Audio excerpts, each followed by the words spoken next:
তিনটা তাকবীর দিয়ে তাফসীরে ফিরে যেতে চাই। প্রথম তাকবীর দিবেন আমার প্রিয় বিবাহিত ভাইরা, আর দ্বিতীয় তাকবীর দিবেন আমার প্রিয় সিঙ্গেল ভাইরা। দেখা যাক আজকের মাহফিলে কার গলার জোর কত বেশি। বিবাহিত ভাইরা একবার কাশি দেন। আচ্ছা, কক করেন না কিন্তু, হ্যাঁ? দেখা যাক বিবাহিত ভাইরা।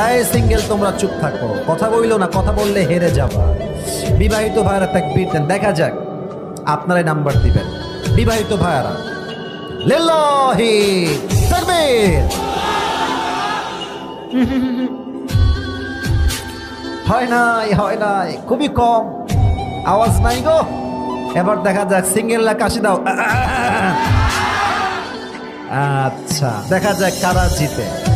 সিঙ্গেলরা একটা তাকবীর দাও, লিল্লাহি তাকবীর। বিবাহিত ভাইয়েরা, আই এম সো সরি, আমাকে আপনারা মাফ করে দিবেন। আজকে সিঙ্গেলরা 80 নাম্বার বেশি পেয়ে পাস করেছে, ঠিক কিনা বলে? এবার সবাই মিলে তাকবীর দিবেন। এক তাকবীরের ঠেলায় আমি আসিফ হুজুর স্টেজ ভেঙে নিচে পড়ে যাব। দেখা যাক তাকবীরের জোর কত বেশি হতে পারে। দিনাজপুরের বিরলের মানুষের তাকবীর, দেখা যাক। সবাই একটা কাশি দেন, দুই হাত করে তাকবীর দিবেন। লিল্লাহি তাকবীর। আল কোরআনের আলো,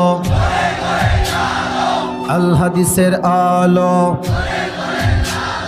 কোরআন হাদিস যেখানে, আলেম ওলামা যেখানে, কোরআন হাদিসের আলো। হয় নাই, সংসদে যাও। আচ্ছা, আবারও ট্রাই করছি, এবার ভুল করেন না। আল কোরআনের আলো। আবার ঘরে ঘরে কয় সংসদে। কেন সংসদে? আমি আসিফ হুজুর সারা জীবন ওয়াজ করেও সুদ বন্ধ করতে পারবো না, ঘুষ বন্ধ করতে পারবো না। যদি কালকে সংসদে আইন পাশ হয়ে যায়, যেই সুদ খাবে তার যাবজ্জীবনের জেল হয়ে যাবে। আগামীকাল থেকে সুদ বন্ধ হয়ে যাবে যুবক ভাইরা আমার। অতএব ঘরে ঘরে নয়, সংসদে জালো। Let's try again together. আবারও আমরা ট্রাই করছি। আল কোরআনের আলো,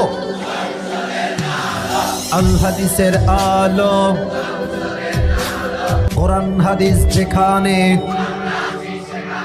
আলেম ওলামা যেখানে, দিনাজপুরবাসী যেখানে, বিরলবাসী যেখানে।